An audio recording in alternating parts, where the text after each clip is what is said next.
Happy New Year! Okay, to continue this new year, let's do this airplane, 3D printed.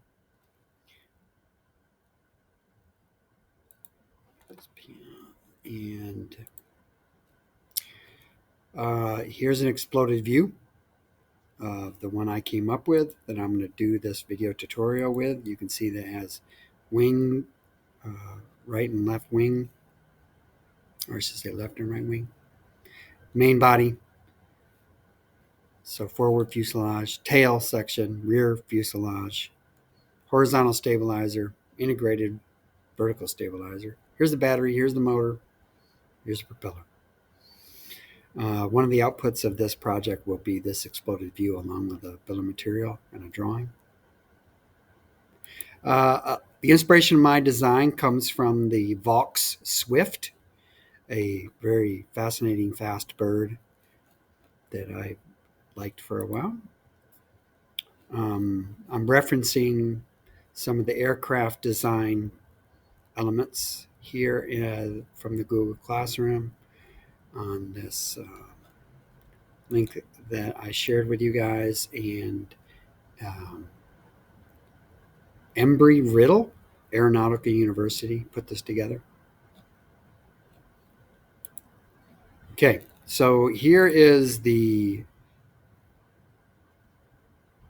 assembly that I've created, and I'm going to go to the part modeling side. So I created this all in one part. All this stuff was created right here. You can see it all right here. I've tried to be better at labeling the steps that I'm doing. And here's all the parts that I've created here. So let's just get going. The first thing I started was a side profile. This one I just put together as 3 splines. What I'm going to do is scroll this timeline of my model all the way back to the beginning, and maybe we'll just kind of recreate item by item.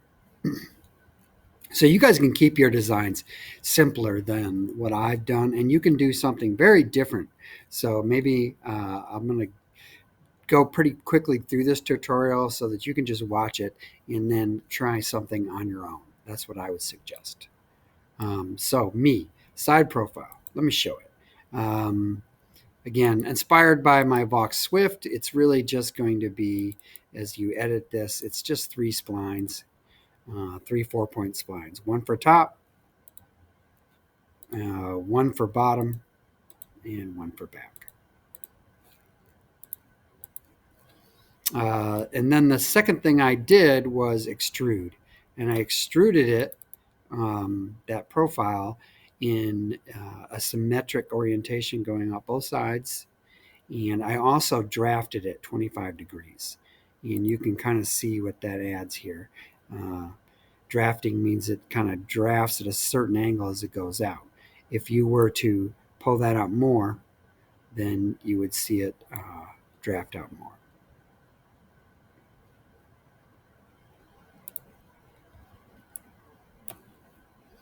So then that creates the main fuselage body, which I'm going to eventually cut into 2 pieces. This is what I call the first unnecessary frontal chamfer. And I guess the reason I call that unnecessary is because you don't need to put that in, obviously. It was just something I was doing. Sometimes I just kind of daydream when I'm modeling and add a lot of unnecessary features.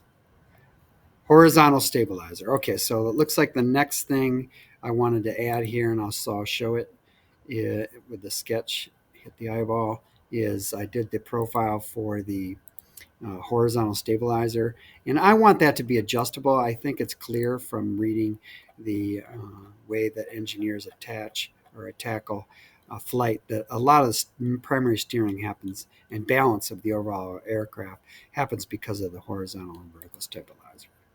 And so I want to be able to adjust that up and down a little bit to see if I can get a level sustained flight. And again, I kind of modeled mine after the Swift. The Swift doesn't really have this feature. I just kind of imagined if it did have that feature, what it would have looked like. And it looks like I moved into creating a plane here for creating the battery holder of the body. Also created a plane up here at the front using the plane tool here for the motor. And then I created a sketch of the motor from the measurements that I took off of an actual motor using calipers. It was basically it was a certain size width and height, and that's how I put this in. Initially, it was a rectangle of looks like 0.6 inches wide as I measured it, and an inch in the other direction.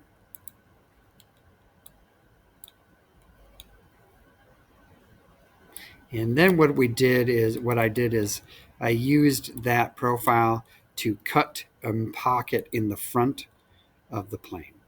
So you see my intention was the motor could slide in and be held tightly here at the front of the plane.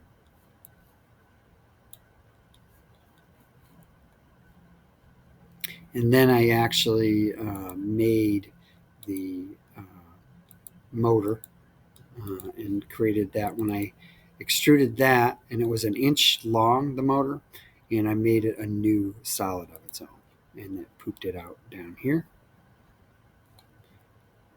I added a fillet to the motor for detail. I did a few things I'll just skip over with really quickly.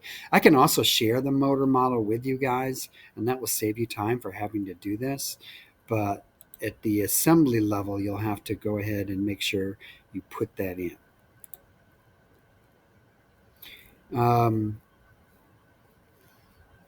And so, let me keep going. And I also move the motor forward in the orientation, and that's all this was a transform. And again, so I mean, you can see here I slid it forward using that arrow, and the transform options here underneath the boolean. There's a little drop down arrow, and you can move stuff, you can rotate stuff. I added a few more details for the motor, and that's why I'm going to kind of skip over those right now. I added the shaft and the little face offset just in case those details were needed. I put them in, and I just added it to the body of the motor, and then it kept it all together when I created those extrusions. Okay, wire channel really quickly, kind of skip over these three features. The first thing I did was I dropped a plane below so I could cut in from underneath. And so I wanted a plane below, and then I sketched out a 2-point or center point rectangle so it's symmetric about the origin. And I just kind of lined it up to say, all right, I want a trough going back from where the battery is to where the motor is going to be. And after I created that, I could actually or the plane, I can make the profile and then do the cutout here. That's what this last feature was, the remove, and then put that slot down that middle on the bottom. Okay, so a draft mistake. So I don't know, I was playing with the draft tool here, and I got it right this time. So what I really it's an important it's an important tool in designing, I think, in 3D, is to understand how to use a draft tool. And in this case, I tipped that face. You see that side face, which was, before I did this, mostly parallel. And you could keep your design like this and just keep going forward and not do this next step, and it's going to be just fine. But if you do add the angle to the face, you can see what kind of character that adds to my body. Okay. And then the wing profile, for me, it was created based on the overall shape of the body. So all I needed to do was I needed to split it here so it was separate from this section in the back. So I just did that with one little, you can see this little blue line. It splits that thing in two. If you do a good job of this, you won't need to have that kind of feature. But then what I did to create the wing was I selected that profile and then I just extruded it out. And I also drafted it as I came out, as it went out. And you'll see real quickly what that might do. Let's say, for example, if I just change this to 1 instead of 1.25, you can see how it changes the character. And let me go instead of 1 point, I'll go 1.1.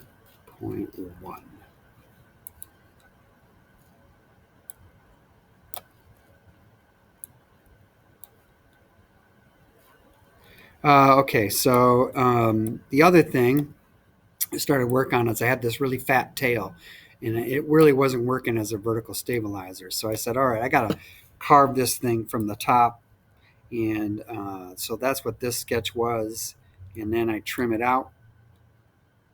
So you can see, I'm going to take the perspective off so you can see that in better detail. There you go. And then I created the thickness for my horizontal stabilizer. So I really created the horizontal stabilizer. And then I added a chamfer just to make it a little bit more aerodynamic and hopefully functioning. Frontal blunting. You don't have to do this. I just didn't like how pointy these were and they potentially sticking into my propeller. So I had to blunt those out a little bit. Okay, corners. Yeah, I put in corners on the battery pocket just because I wanted to make, I wanted to get away from that being a potential place for this to snap. That was probably not necessary, but I did it anyways. And then I had to create I had a trough here, but these two things weren't connected yet. So what I did is I created a sketch for that cutout, and then I go ahead and add that slot. Now the battery and the slot underneath are connected with a pass-through. And I think what I did is I chamfered that pass-through a little bit, is what this next trick was. And you'll see I do that again. I'll add another chamfer later on. All right, winglet path. Now I'm going to show this. There it is. If you're going to create and extrude at a different angle, you need a path. And so what I had to do was create a plane here and the winglet, and then you can actually extrude. So what this was a downward extrude of this end face along this path. And then again, I also drafted that. I'll dare to take a little bit more off this because when I changed or more onto it, I should say, 1 degree. There we go. Now, that's just a fun feature I wanted to add in on my design, just to let you know why I'm doing that. You don't have to have a winglet of any type, really. And you can see the Vox Swift doesn't really have that in the way it flies. So I'm just doing it for fun.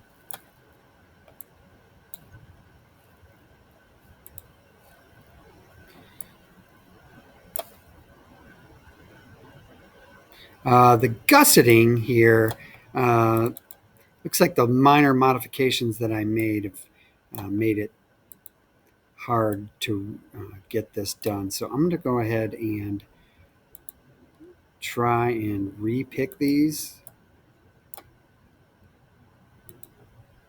That was the intent of the double gussets there. I picked that and round those edges out so that it doesn't have that sharp edge in there, and so maybe it won't break as likely to break.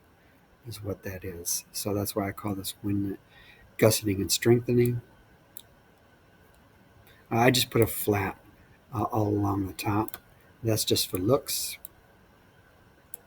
And I just kind of flattened out my motor lip here so I could get my battery. Actually, that's mislabeled. It should be battery stop. Originally, that was going to be a little tab that was going to hold the battery on the top, but that's unnecessary because the battery is really snug with this design. It doesn't really need a retention feature. All right, so I had to trim the rear tail a little bit more. It was still too bulky. So I did that one more time, and that's what this did there. And these, I'm going to go ahead and just undo all of these to talk about what these were doing. So I was just playing around. Let me move back here with changing the angle of some of these faces, just trying to get an improvement in the design. None of these are necessary or had to be done. So that's all I was doing in that. Now, body mirroring, let me talk about that. So for the most part, when you're doing this kind of design, you're going to make modifications on one side just to avoid not having to make the duplication of making them all on the other. With a symmetric design, you can just mirror the body over. So that's all I was doing there. And I'm going to show you that step here towards the end. And then while I'm here, though, you can see this thing is cut down the middle. Right now, you can see the section of it. I added one more wire pass-through chamfer right here, so you can see what that was. Adding that chamfer in there right there. All right, and then I made the battery profile so I could then put the battery in. That's just a symmetric extrude as well to create the 9-volt battery. And the battery profile, by the way, I measured a 9-volt battery, and that's what this is. It was 1.75 by 1. And I think the extrude of that was 0.625 symmetric total. I think that's 5/8. Okay, add the corners onto the battery. Now, I skipped over to the next thing which I wanted to do, which was make attachment dowels for the wings. And so that's what you're seeing there is I sketched on that face, that end face of that fuselage where the wing attaches. And then the next thing is I created the extrude and I added those to the wing. And so if I was, for example, to make the body no show, so you could see what those are exactly, there they are right there.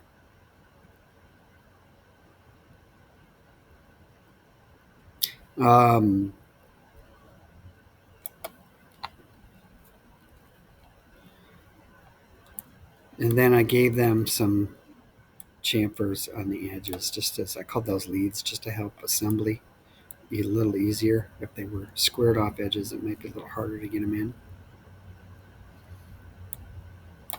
Okay, so I'm going to bring the body back and then talk about the fact that I mirror that body side over. And I also mirror the wing over. And then this here, this tail slice, these few steps here are where I kind of break that by using a sketch surface. I cut I cut the tail into 2 pieces. I also created, I worked on creating a couple holes, some attachment, and then I created the pockets in the body using the same geometry, using a Boolean operation where you subtract. and you keep both tools, and that you're able to subtract. And then what that does is, here, if I no show this left wing, you'll see that puts the holes here on the body side.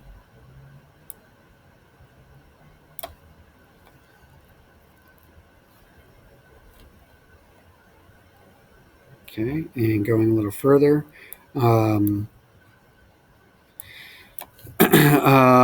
extrude. Oh, you know what? I think I skipped over labeling at that point, but that's right. That's where I lengthened the tail, and then I moved the tail rearward. Let me just show that extrude real quick. That extrude was just clicking that end face and extruding along and adding it to the existing tail, and it made it longer. You can just see it just did that. All right, a couple of unnecessary drafts that were cosmetic things down here that I was playing with. So I'm just going to skip over those because they're not important. And tail attachment holes. And let me go a little further here. So additionally, unnecessary lower work here. But I created the holes to attach that tail with a couple of small M3 bolts and nuts. There it is. And then here, there's only 4 steps left here to the end.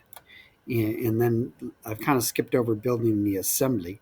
I've obviously done that over here, and we'll get to that in a little bit.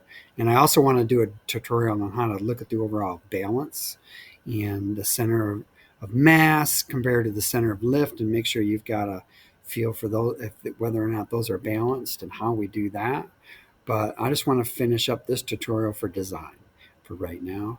And by saying these last couple of steps, I'm going to show the wing again. You can see it's a complete plane. But the last couple of steps here, we're just trying to finish out some details on the, making some counter bosses faces for the bolt and nut hardware, so I can get those on. And there we go. I'm going to end the tutorial right here. And I think, hopefully this will get you inspired to do something fun. If you get stuck at all, I'll be here for you. And I hope you guys enjoy this one. And that's it for now.